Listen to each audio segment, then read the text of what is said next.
O sangue dos mártires é a semente da igreja. Essa foi uma das frases escritas por Tertuliano, um dos pais da igreja, quando se viu dentro de um contexto logo pós a igreja perseguida triunfar. Quando mártires morriam proclamando o nome do nosso Senhor, e a cada vez que a perseguição aumentava, a crise aumentava, a igreja também era multiplicada pelo nosso Senhor. Então Tertuliano escreve dessa maneira, e é com essa frase que eu quero te convidar a você nutrir esse espírito nessa noite. Nós fazemos parte não de uma instituição, mas nós fazemos parte de um corpo, o corpo do nosso Senhor Jesus. Nós somos a igreja de Jesus. E é muito interessante nós observarmos como o nosso Deus tem conduzido a vida da sua igreja ao longo de todas essas gerações. Se nós fôssemos olhar para o passado, nós perceberíamos que a igreja já superou perseguições, já superou doenças, pandemias, epidemias, guerras, lutas, todas as dificuldades imagináveis que nós possamos imaginar, a igreja de Jesus Cristo já passou. Mas a palavra nos lembra que diante da igreja do Senhor, nem as portas do inferno poderão prevalecer. Sabe o que isso significa, irmão? Que nada nesse mundo, nenhuma perseguição política, ideológica, filosófica, nada nem ninguém algum dia poderá se levantar contra a igreja do Senhor e dizer: nós iremos dizimar esse corpo. Isso nunca acontecerá, porque quem sustenta a igreja é o próprio Deus, e isso é a maior das bênçãos, porque não existe nenhuma instituição humana, nada que foi criado por um homem, que exista há tanto tempo quanto o povo do nosso Senhor existe, e ele existirá até que o nosso Senhor volte. Se por um lado é o nosso Deus que sustenta com a sua forte mão a sua igreja, por outro lado, ele equipa cada um de nós, para que nós, como corredores de uma competição de, por exemplo, revezamento 4x100, nós somos aqueles que passam e ao mesmo tempo recebem o bastão das gerações que vieram antes de nós, e também passamos o bastão para as gerações que vêm logo após cada um de nós. Ou seja, se por um lado nós repousamos na soberania divina, por outro lado, nós precisamos entender o nosso papel na responsabilidade humana, na condução da igreja. Isso, de certa forma, precisa criar em cada um de nós um senso de responsabilidade, pois nós somos aqueles que no atual momento respondem pela igreja de Jesus. Nós somos os discípulos de Jesus. Nós somos os mártires de Jesus. Pastor, eu não morri ainda. Lá na palavra de Deus, no Novo Testamento, aqueles que eram testemunha, o termo usado ali era martirel, ou seja, todos nós somos testemunhas daquele que é, daquele que era e daquele que há de vir, o nosso Senhor. Por isso, nós precisamos ter bem claro nos nossos corações que o ministério de grandes homens de Deus, quero citar alguns: Paulo, depois podemos observar Tertuliano, Agostinho.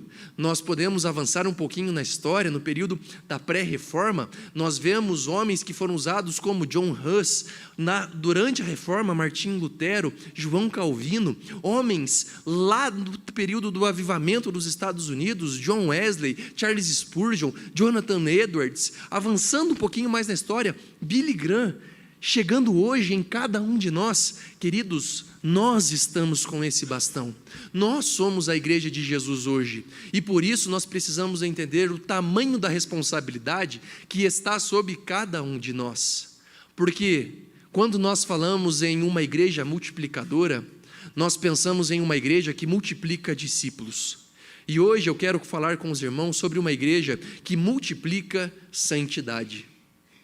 Uma das metáforas bem conhecidas que todo líder usa é que uma laranja podre, ela faz o que com todo o saco? Apodrece todo o saco. Se você já foi numa feira, comprou um saco de laranja, se preparou para experimentá-la dela durante o final de semana, passou um dia, passou 2 dias mais, se tinha uma laranja podre ali, rapidamente todo aquele saco se perderá. Na igreja do nosso Senhor, queridos, funciona dessa mesma maneira. Não é à toa que uma das palavras mais trazidas pelo nosso Senhor a respeito de como a igreja, como discípulos, como homens e mulheres de Deus precisam viver, é a santidade. Então, como nós, hoje, podemos então cumprir esse ofício? Entendendo que nós estamos com esse bastão hoje, como nós podemos ser uma igreja que multiplica a santidade? E para isso eu quero expor aos irmãos nessa noite o texto que nós encontramos na epístola de Paulo à igreja de Éfeso, capítulo 4. Pode abrir a sua Bíblia lá, a partir do versículo 10.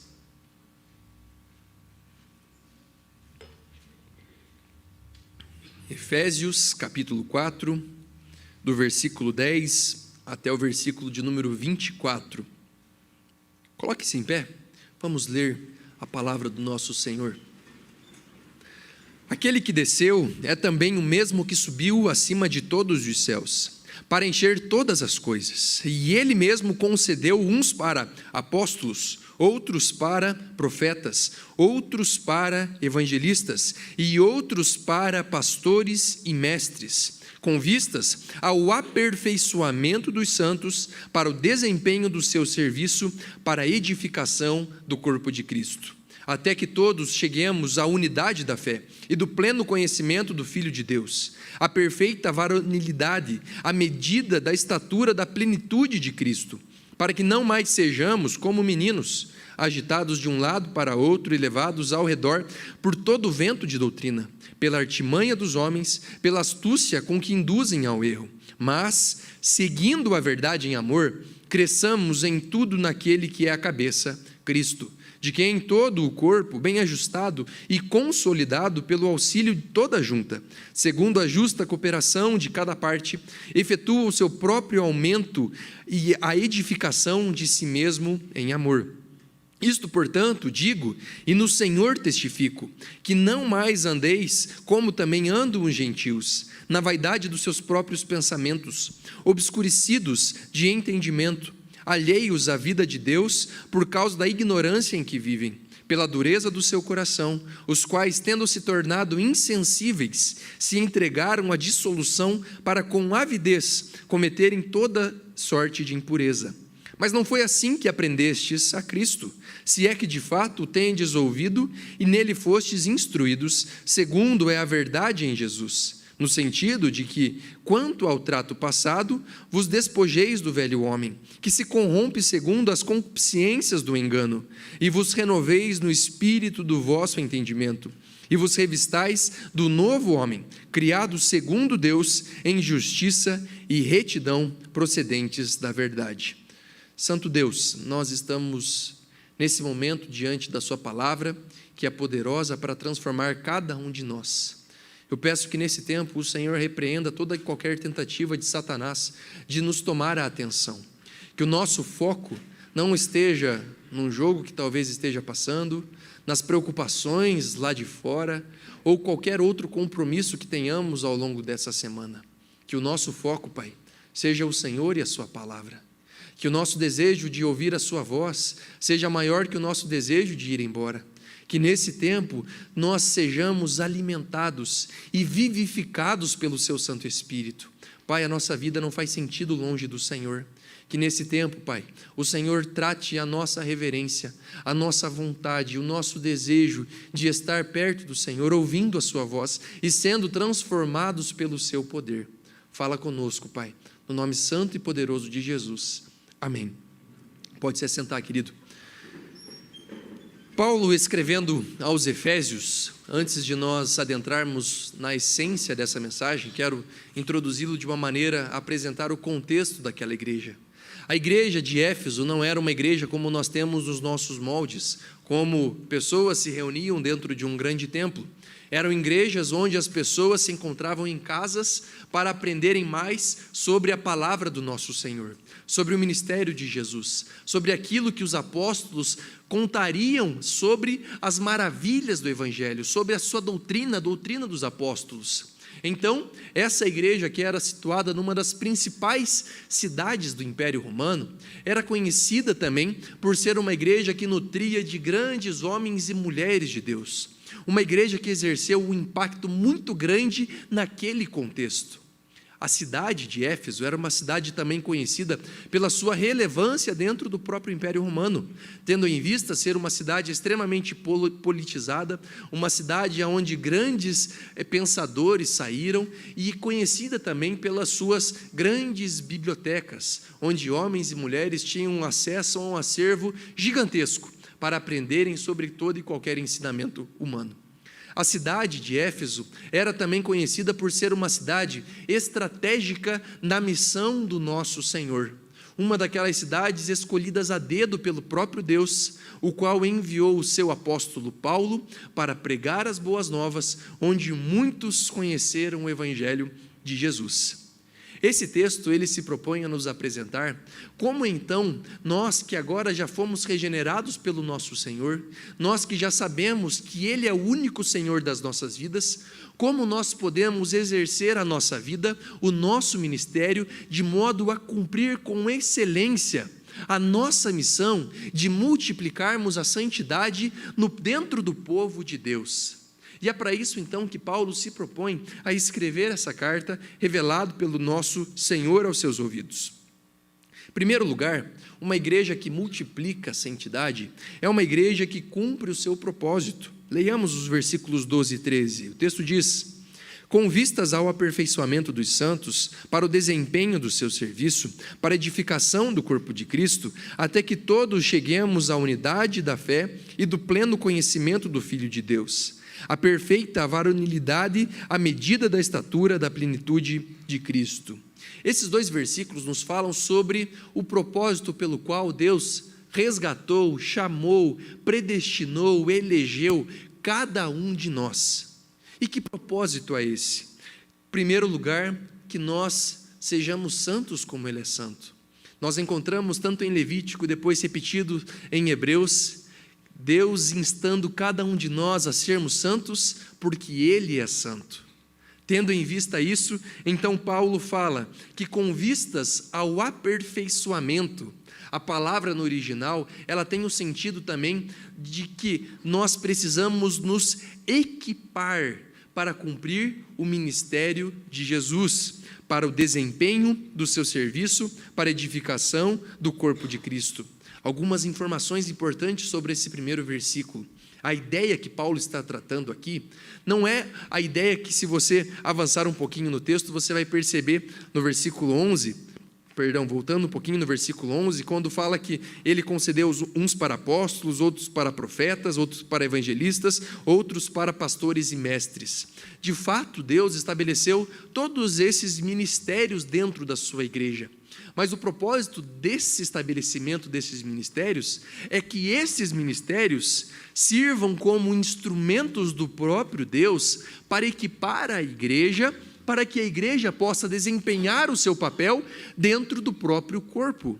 Ou seja, nós não podemos nos submeter à ideia de que quem está na obra se resume ao pastor, ao presbítero, ao diácono ou ao líder. Não. Nunca existiu qualquer apontamento do nosso Senhor na sua palavra nesse sentido. Desde que Deus levantou para si os seus apóstolos, a missão deles era para que eles fossem e equipassem a igreja de Jesus, pregassem, batizassem e estabelecessem o reino de Deus dentre aquelas pessoas, de modo que todos pudessem cumprir com êxito o chamado do nosso Senhor dentro desse corpo. Por que as coisas não saíram dessa maneira na nossa cultura? Nós somos filhos de uma cultura que se estabeleceu principalmente pautada numa ideia católica romana, uma ideia onde apenas o sacerdote pode exercer qualquer serviço ao nosso Senhor. Ou seja, se eu estou dando o meu dízimo, eu estou pagando o salário do pastor, para que ele evangelize, para que ele pregue, para que ele cuide da igreja. A ideia não é essa. Por que a igreja abençoa um pastor com as congras ministeriais? Não é para que o pastor se torne alguém rico, mas para que o pastor ele possa se dedicar integralmente ao estudo da palavra, a conhecer a original do texto bíblico, a estudar o tempo todo, para que nós possamos aperfeiçoar a igreja, para que a igreja cumpra o seu propósito. O pastor, ele não é o funcionário da igreja. O pastor é aquele que é usado por Deus para equipar a igreja, para que a igreja cumpra o seu propósito, edificando o corpo do nosso Senhor. Existe alguém que possa levantar uma mão e dizer: eu posso me abster disso? Não, irmãos. Todos nós somos chamados ao serviço. Todos nós somos chamados a essa edificação.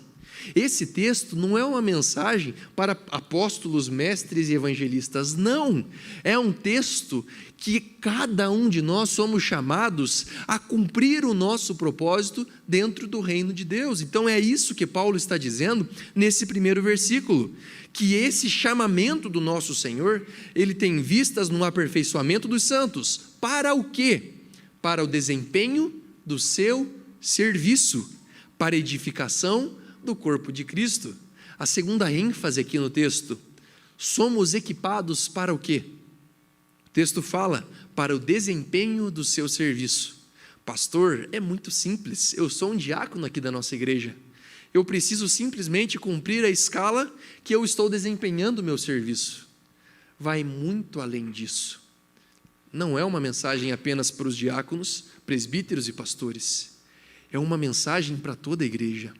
A sua escala não é uma escala a qual você prestará contas ao pastor da sua igreja ou ao seu líder, mas a escala a qual você está inserido é a escala que foi elaborada pelo próprio Deus, o qual você prestará contas a Ele, pela maneira qual você exerceu o seu ministério nesse mundo. Não se resume a uma escala a qual nós servimos a Deus durante a liturgia do culto, não, mas é como nós exercemos o ministério de Deus lá fora, como nós vivemos a mensagem de Jesus lá fora, 7 dias da semana, 24 horas por dia. É sobre isso que Paulo está falando. Não há quem possa dizer que eu estou livre disso, não. Nós não somos mero consumidores do Evangelho. Nós somos aqueles que foram levantados pelo Senhor para cumprir a sua missão nesse mundo.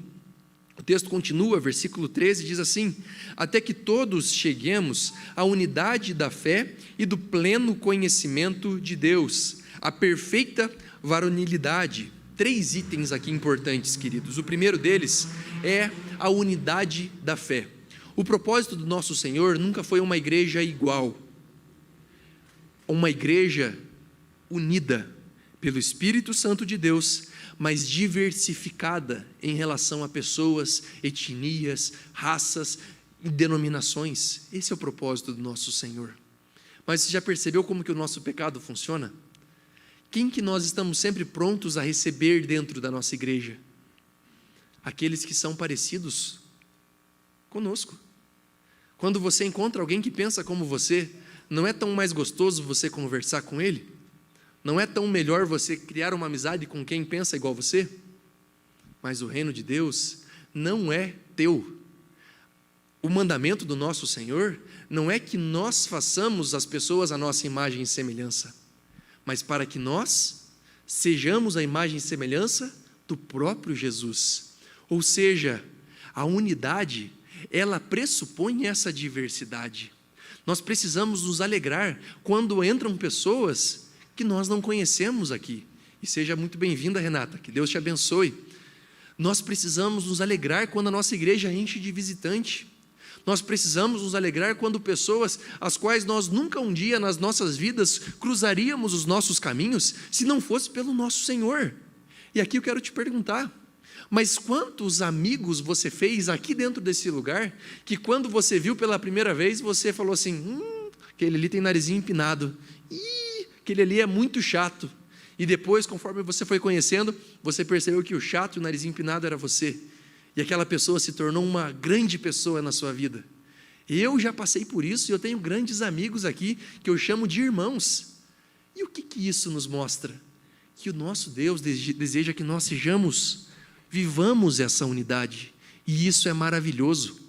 Quando nós entendemos que esse aperfeiçoamento do nosso Senhor se dá para que nós sejamos um, para quem que nós devemos servir?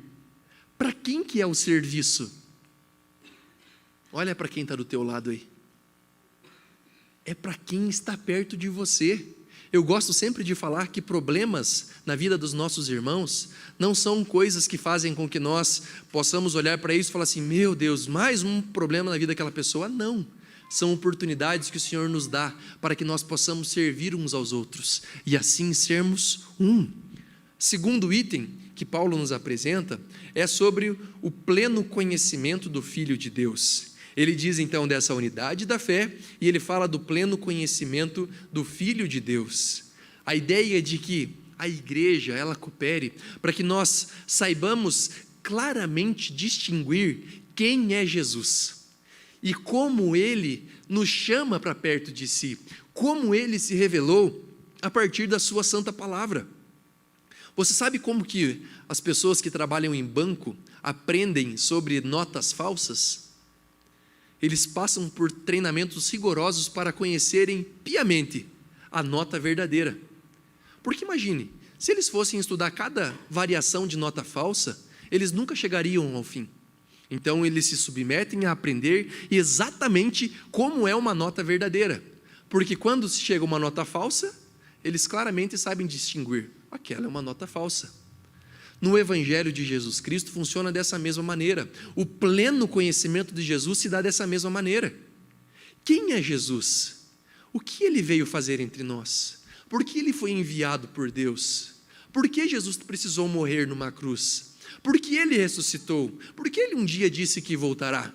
São perguntas que nós precisamos fazer e saber responder. Porque quando nós sabemos responder à luz da palavra de Deus, nós temos isso que Paulo está chamando desse pleno conhecimento do Filho de Deus. Nós claramente reconhecemos quem é Jesus. Em terceiro lugar, ele traz esse outro item: a perfeita varonilidade, à medida da estatura da plenitude de Cristo. Se nós pudéssemos resumir essa frase numa palavra, é maturidade.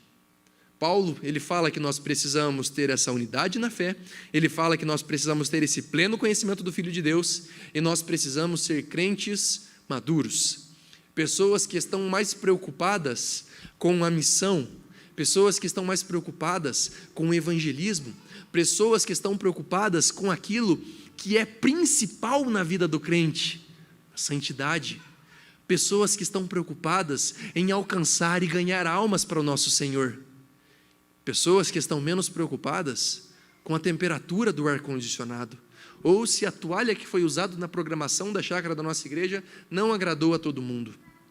Irmãos, a maturidade cristã, ela pressupõe que nós passaremos por situações que são triviais na nossa vida.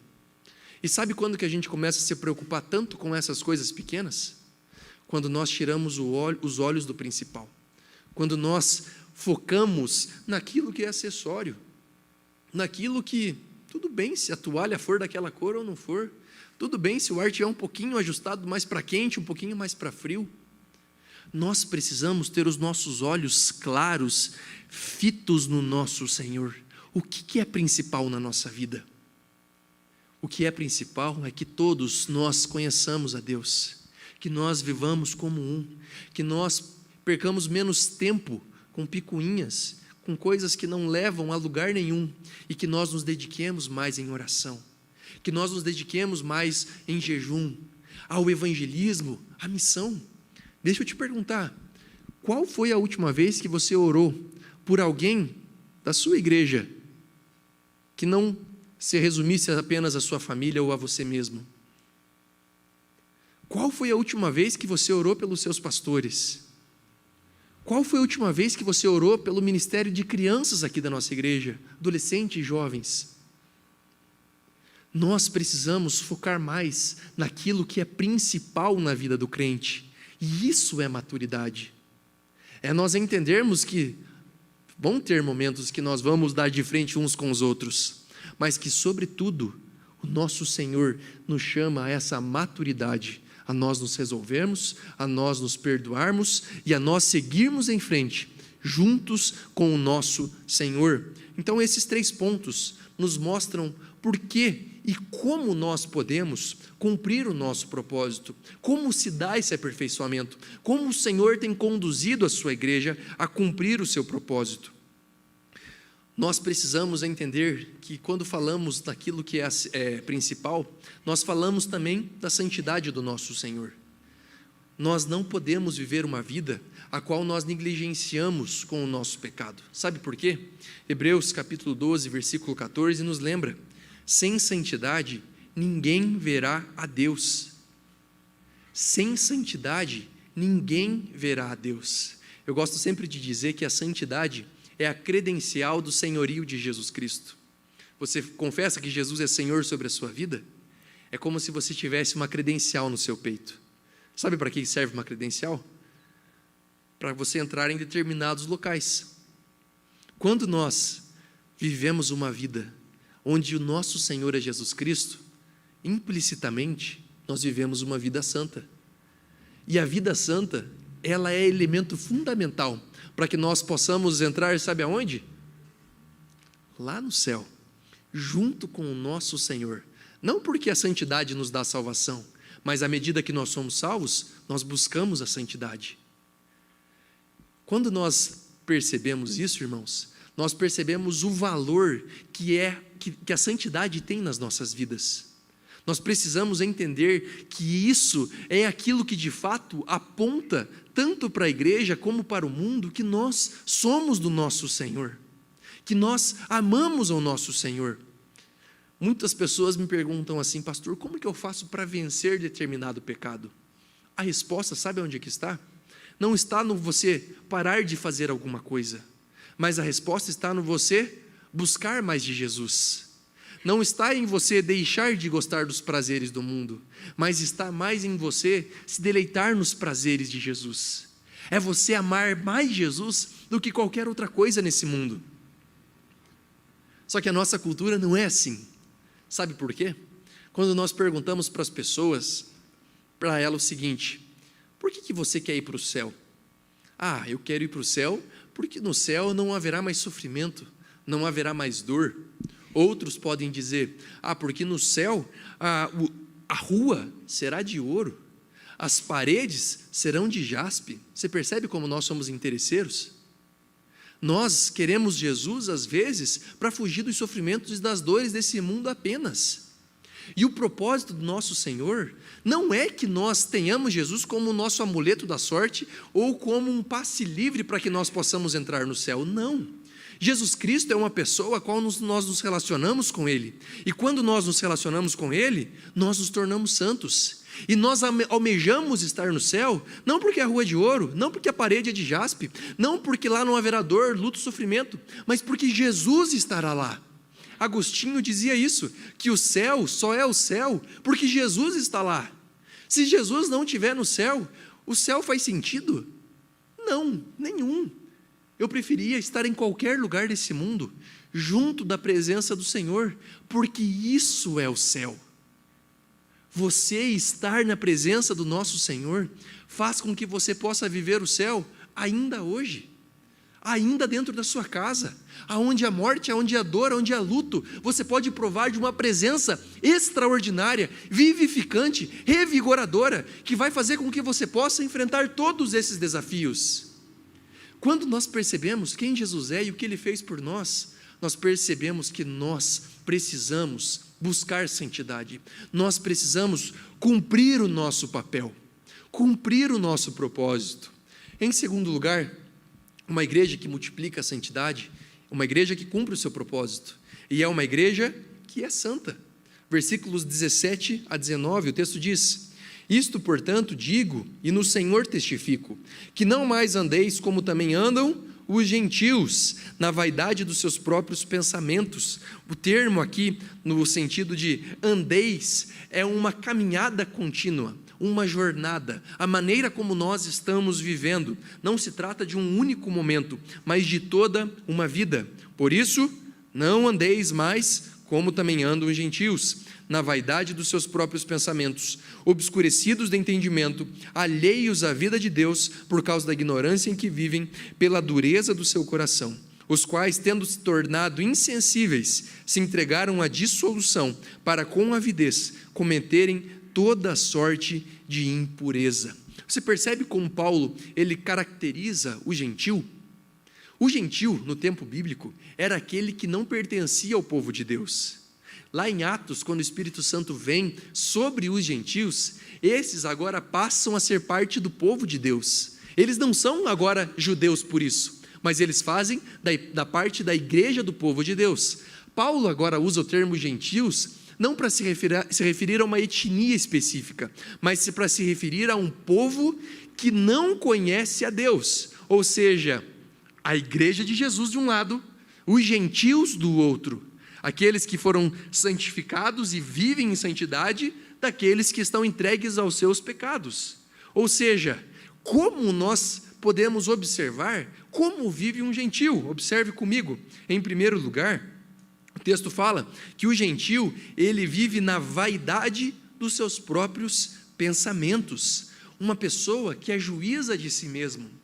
Uma pessoa que entende que a sua vontade, o seu pensamento, é o único e o melhor para a sua vida e de toda uma sociedade.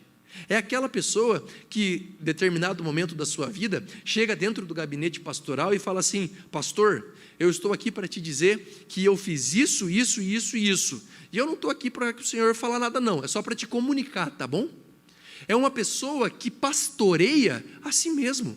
Ou como nós observamos lá em Gênesis, capítulo 3, alguém que queria ser como Deus, alguém que deliberadamente entende que Deus não pode dirigir a sua vida, mas que as decisões dela são as melhores para si. É uma pessoa estritamente egocêntrica. Primeira característica de uma pessoa gentia. Segundo lugar, alheios à vida de Deus, por causa da ignorância em que vivem. Alguém que não teve um encontro com Jesus, alguém que não conheceu Jesus, está sob essa ignorância. Não é alguém que teve com Jesus, mas alguém que nunca de fato o conheceu, e por isso vive nessa ignorância. O texto continua: alheios à vida de Deus, por causa da ignorância em que vivem, pela dureza do seu coração, os quais, tendo se tornado insensíveis, se entregaram à dissolução, à separação. É gente que não quer caminhar com gente de Deus, porque não gosta de ser confrontada, porque não gosta de ver a verdade, porque não gosta de estar sob a luz. Está tão submersa nas trevas, que quando uma luz aparece, ela quer se esconder, e ela não quer estar perto de gente de Deus. Essa é uma pessoa gentia, alguém que está entregue para os seus pecados, alguém que não conhece a Deus.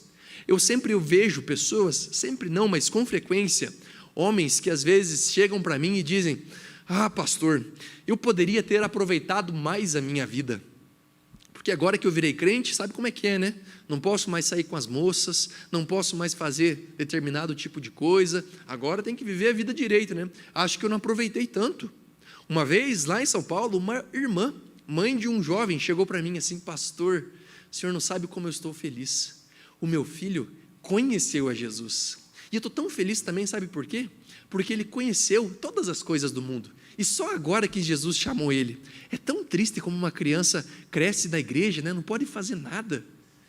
Misericórdia, irmãos. Isso não é fake news. Uma irmã chegou para mim desse jeito, irmãos. Quando nós nutrimos essa saudade do velho homem, ai, que vontade de fazer aquilo que eu fazia antes, é porque nós não entendemos o amor de Jesus por nós. É porque nós não percebemos a obra maravilhosa que o Senhor efetuou nas nossas vidas. Nós não lembramos das vezes em que nós nos afogávamos nos nossos próprios vômitos, e nós nos esquecemos da onde o Senhor Deus nos colocou, para onde Ele está nos levando, e nós temos saudades de viver aquela vida miserável, cheia de morte e de dor. Nós nunca poderemos sentir saudade do velho homem. Nós precisamos ter firmeza na nossa fé. A tentação vai vir, é óbvio que vai vir. E em qual aspecto da sua vida ela virá? Naquele que você é mais fraco, naquele que você já teve experiências. É ali que Satanás vai te apertar. E se você não for firme na sua fé, sabe o que vai acontecer contigo? Você vai voltar para o mesmo buraco, você vai continuar se alimentando lá do seu vômito, lá da sua morte, lá daquilo que te levou à destruição. Homens de Deus podem cair, é óbvio, nós vamos cair. Eu caio em pecados, irmãos, como qualquer um de vocês. Mas o que nos faz diferente dos outros é que nós, dia após dia, somos santificados, purificados, limpos, lavados pelo sangue do Cordeiro, para viver uma vida de boas obras do nosso Senhor. Isso é santidade, isso é firmeza, e isso muitas vezes falta nas nossas vidas. Homens e mulheres de Deus que lutem pela sua fé, que vivam a sua fé com todas as suas forças. Irmão, não é difícil hoje você, homem, arrumar uma mulher. Tem aplicativos que são basicamente cardápios para todos os gostos de pessoas. Da mesma maneira para as mulheres. Não é difícil você ter uma mulher a qual você vai adulterar. Não é difícil isso. Para qualquer um aqui, não é difícil. Sabe o que é difícil? A despeito de toda luta, a despeito de toda dor, a despeito de toda crise conjugal, você permanecer fiel à sua mulher, ao seu marido. A despeito de toda dificuldade, você permanecer fiel à sua mulher, ao seu marido. Isso é louvável, isso é você ser firme na sua fé. Não é você se encantar por qualquer rabo de saia, mas você viver uma vida de fidelidade ao próprio Deus, que atinge aqueles que estão à sua volta. Isso é difícil. Um crente que vive uma vida a qual nenhuma pessoa possa apontar o dedo e dizer: fulano dizia crente, olha lá o que virou. Irmãos, que no nome de Jesus, nós sejamos aqueles os quais vão bater do peito, não para dizer que nós somos os melhores do que os outros, não, mas que nós possamos bater no peito para dizer: a minha vida foi pregada naquela cruz junto com Jesus, e agora eu vivo para viver a vida de Jesus nesse mundo. Amém? O texto continua nos falando, e ele nos mostra que esse tipo de vida é o tipo de vida de alguém que ainda não conhece o nosso Senhor. John Wesley, ele tem uma frase que fala muito sobre isso. Ele diz que a conversão tira o cristão do mundo, a santificação tira o mundo do cristão. Nós não podemos ser aqueles que olham para trás, que sentem saudades daquilo que um dia já viveram. Nós não podemos ser como a mulher de Ló, que sentiu falta de Sodoma e Gomorra, e o juízo de Deus veio sobre ela. Nós precisamos ser como verdadeiros homens de Deus, que estão prontos a todo momento a abrirem mão das suas vidas para viverem a vida do nosso Senhor. Terceiro e último lugar, queridos, uma igreja que é uma igreja que multiplica a santidade, em primeiro lugar, uma igreja que cumpre o seu propósito, uma igreja que é santa, e em terceiro lugar, uma igreja que reproduz a imagem de Cristo. Versículos 20 a 24, o texto diz: mas não foi assim que aprendestes a Cristo, se é que de fato o tendes ouvido, e nele fostes instruídos, segundo é a verdade em Jesus, no sentido de que, quanto ao trato passado, vos despojeis do velho homem, que se corrompe segundo as concupiscências do engano, e vos renoveis no espírito do vosso entendimento, e vos revistais do novo homem, criado segundo Deus, em justiça e retidão, procedentes da verdade. Paulo, o que ele está dizendo aqui, parafraseando, é o seguinte: vocês não aprenderam de Cristo para continuarem vivendo segundo o procedimento dos gentios. Tudo o quanto vocês ouviram, tudo o quanto vocês viram, não é para que vocês continuem vivendo a vida de vocês como vocês já viviam antes do Senhor, mas é para que vocês sejam transformados, para que vocês sacrifiquem o velho homem à cruz junto com o Senhor, para viver a vida de Jesus. Aprender sobre Jesus é muito diferente de você aprender com Jesus. Aprender sobre Jesus, qualquer homem nesse mundo pode aprender. Nós observamos que lá no contexto de Éfeso, muitos e muitos homens se levantaram para escrever sobre Jesus. Quem era Jesus? E muitos deles sabiam. Se você entrar no YouTube hoje e procurar por qualquer filósofo, sociólogo brasileiro falando sobre Jesus, você vai perceber que muitos deles falam melhor sobre Jesus do que eu e do que você. Por exemplo, esses dias eu estava vendo Luiz Felipe Pondé falando sobre Jesus. E a maneira como ele o descreve é magnífica, é linda. Todos podem aprender sobre Jesus. Poucos são aqueles que aprendem com Jesus. É sobre isso que Paulo está dizendo aqui. para que você se torne a imagem e semelhança de alguém, é muito mais do que você saber sobre alguém, é você conviver com essa pessoa. Quando nós estamos debruçados na palavra do nosso Senhor, sabe quem está contigo naquela leitura? O próprio Deus. Quando você está com seus joelhos dobrados, orando aos céus, sabe quem está contigo naquele lugar? O próprio Deus. Sabe quem está com você, te tornando mais sensível, mortificando a sua carne, quando você está fazendo um jejum? O próprio Deus. Sabe quem está com você nesse momento, durante a ministração da palavra? O próprio Deus. Nós cremos que o Espírito Santo habita em cada um de nós. E quando nós temos a noção do que é isso, nós percebemos que o poder de Deus é derramado sobre cada um de nós, não para que nós façamos coisas inimagináveis para qualquer homem, mas para que nós sejamos transformados dia após dia a alguém que se parece mais com Jesus. Este é o poder do Espírito Santo. Ontem eu me reuni com jovens e nós estudamos Atos capítulo 2, quando Pedro, depois de aquele fenômeno da descida do Espírito Santo sobre todos aqueles que estavam reunidos na festa de Pentecostes, Pedro, ele sai dali, ele se levanta e ele começa a pregar. Sabe quais são as primeiras palavras de Pedro? Arrependei-vos. É assim que ele termina o seu sermão, dizendo: arrependam-se dos seus pecados. O papel do Espírito Santo na nossa vida não é fazer com que nós caiamos no chão, não é fazer com que nós ficamos dando rodopios sem sentido, não é fazer com que nós choremos copiosamente todos os cultos. O papel do Espírito Santo da nossa vida é nos conformar à imagem de Jesus Cristo. Não adianta nada você ter os melhores dons, os quais os homens julgam como os mais relevantes no mundo espiritual, se o teu coração é um coração o qual não foi transformado por Jesus. O papel do Espírito Santo na nossa vida é nos conformarmos à imagem de Cristo Jesus. Quando nós fazemos isso, nós nos tornamos aquilo pelo qual os cristãos passaram a ser conhecidos lá em Antioquia. Cristãos. É a primeira vez que eles são chamados de cristãos. E sabe por que eles são chamados assim? No original, a ideia é que aqueles homens são pequenos cristos. Isso é você ser conformado à imagem e semelhança de Jesus. Você viver uma vida a qual Jesus deseja que você viva. Uma frase, muitos pastores eu já ouvi dizendo: Jesus morreu a nossa morte para que nós vivamos a sua vida. É exatamente isso. Imagina que maravilhoso. Você é mulher, casado com seu maridão aí, mas você está lá no seu trabalho, fazendo as suas coisas do dia a dia, e aí você lembra que você tem que voltar para casa. Só que daí a imagem que você tem do seu marido é um cara totalmente diferente de Jesus Cristo. Um cara que não está nem aí para Jesus, um cara totalmente longe do Senhor.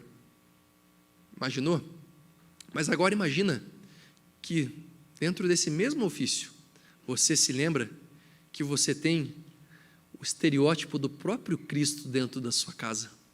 Um homem que não daria somente a sua morte por você, mas um homem que viveria toda a sua vida por você, te esperando lá.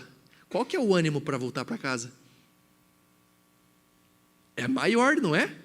É o próprio Jesus, um homem de Deus que está me esperando na minha casa, um homem amoroso, um homem que está pronto a morrer por mim, um homem que vai me levar para os caminhos do Senhor, um homem que é um bom pai na minha casa. Que mulher não vai querer voltar para casa toda feliz? Homem, você que está no seu trabalho, se lembrando que na sua casa tem alguém que está nem aí para Cristo, que vive a vida reclamando, pegando no seu pé. Motivação para voltar para casa? Mas e quando você lembra que é o próprio estereótipo do próprio Cristo na sua casa?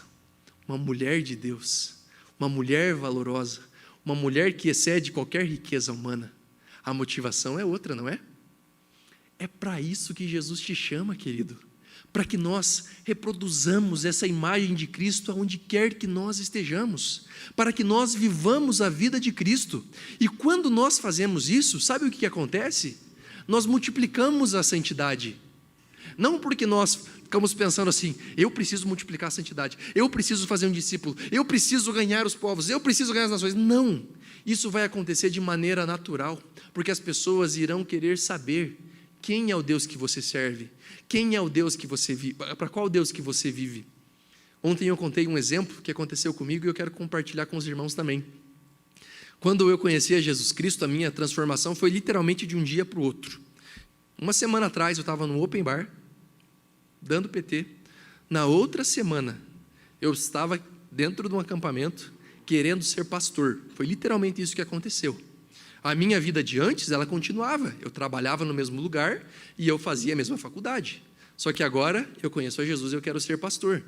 As pessoas não entenderam. Isso gerou muitas dúvidas nos corações de muitas pessoas. Fizeram lavagem cerebral em você, Léo, com certeza. Mas, certa vez, passado algum tempo, nós tivemos uma confraternização num resort. E naquela confraternização, reuniu-se ali aproximadamente uns 100 funcionários. E o nosso chefe, ele sempre fazia sorteio de brindes. E um dos brindes que o pessoal mais gostava lá era a cerveja. Eram 6 caixinhas de cerveja assim. E a galera ficava louca pelas cervejas. Naquele dia, adivinha, dentro dos 100 funcionários, quem foi o sorteado e ganhou as cervejas? Depois eu descobri que foi proposital. Eu agradeci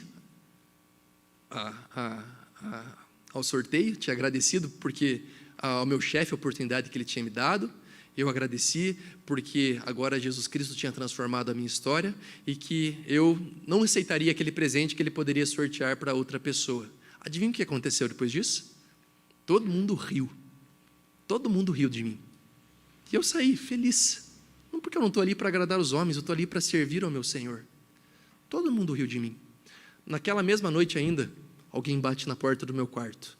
Um advogado já formado há alguns anos. Ele chega para mim e diz assim: Léo, me fale mais sobre esse Jesus. Aquele homem foi transformado, um homem de Deus hoje.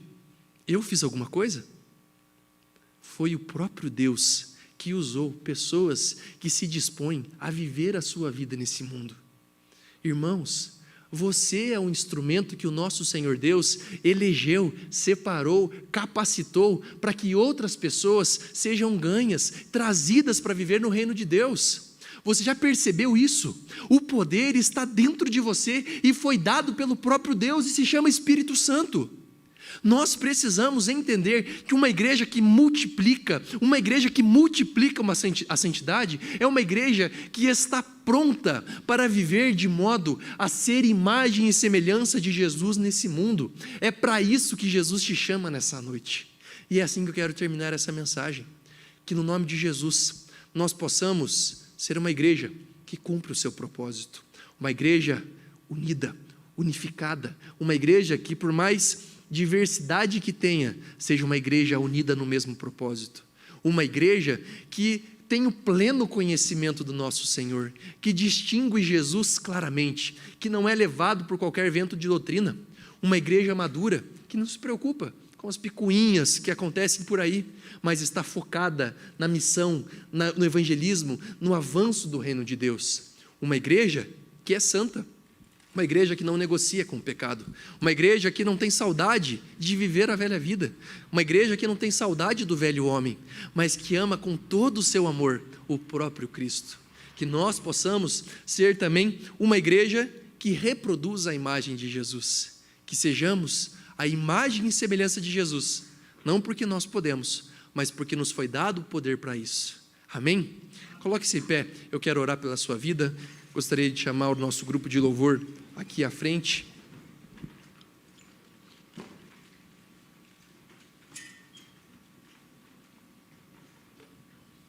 Feche os seus olhos, curve a sua cabeça.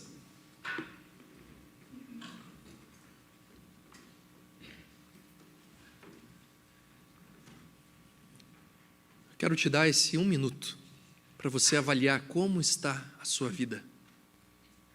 Como você tem vivido na santidade do nosso Senhor. Eu quero que você avalie como está o seu cristianismo. Qual tem sido o seu impacto nesse mundo?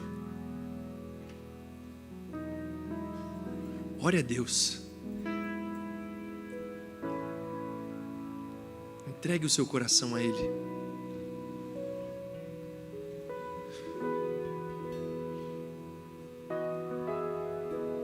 Pastor, eu não consigo, eu não sei mais o que fazer, eu tento mudar, mas eu continuo assim. Talvez seja essa a sua fala. Talvez a sua fala seja: pastor, eu nem mais sinto a presença de Jesus na minha vida. Ser santo ou não ser, isso não faz diferença nenhuma para mim. Talvez a sua vida seja: pastor, eu ainda não conheço a Jesus, eu preciso provar desse poder.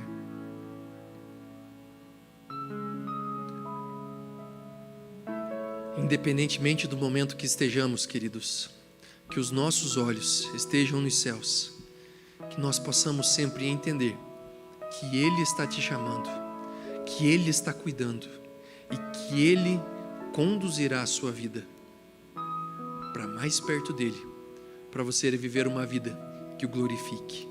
Santo Deus, nós estamos aqui diante do Senhor, com os nossos corações quebrantados, com os nossos corações, Pai, envergonhados pelos deslizes que diariamente estão diante de nós. Pai, tira de nós, Pai, tira de nós o desejo pelo pecado. Liberta, Pai, cada homem aqui da pornografia, da masturbação, cada mulher da pornografia, da masturbação. Liberta, Pai, cada um de nós da fofoca. Liberta-nos, Pai, do mau linguajar, de palavrões, de palavras hostis, palavras de morte que declaramos uns aos outros. Liberta cada um de nós disso, Pai. Pai, tira de nós o desejo, Pai, pelo álcool, pelas drogas, pelo cigarro. Tira de nós, Pai, o desejo por relacionamentos que deliberadamente se propõem a ofender pessoas, a criticar pessoas, a oprimir pessoas. Liberta-nos, Pai, de nós mesmos. Liberta-nos, Pai, de Satanás e de todas as suas amarrações, Pai, de tudo aquilo que faz com que nós sejamos escravos dele. Pai, liberta cada um de nós e nos dá um novo viver. Enche-nos da sua paz, enche-nos do seu amor, enche-nos da sua alegria. Motiva cada um de nós a buscar ao Senhor, não porque eu estou falando o Senhor, mas porque o Senhor está trabalhando nesses corações. Motiva-nos a ler a sua palavra, não para que o nosso conhecimento intelectual aumente, mas para que nós tenhamos ainda mais oportunidades de estar pertinho do Senhor. Pai, que a nossa igreja seja uma igreja santa, uma igreja que vive a verdade, uma igreja que está disposta a morrer naquela cruz, a sacrificar os seus desejos para viver a sua vida.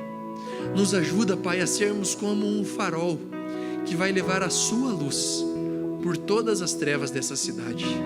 Equipa-nos, separa-nos, envia-nos, no nome santo e poderoso de Jesus.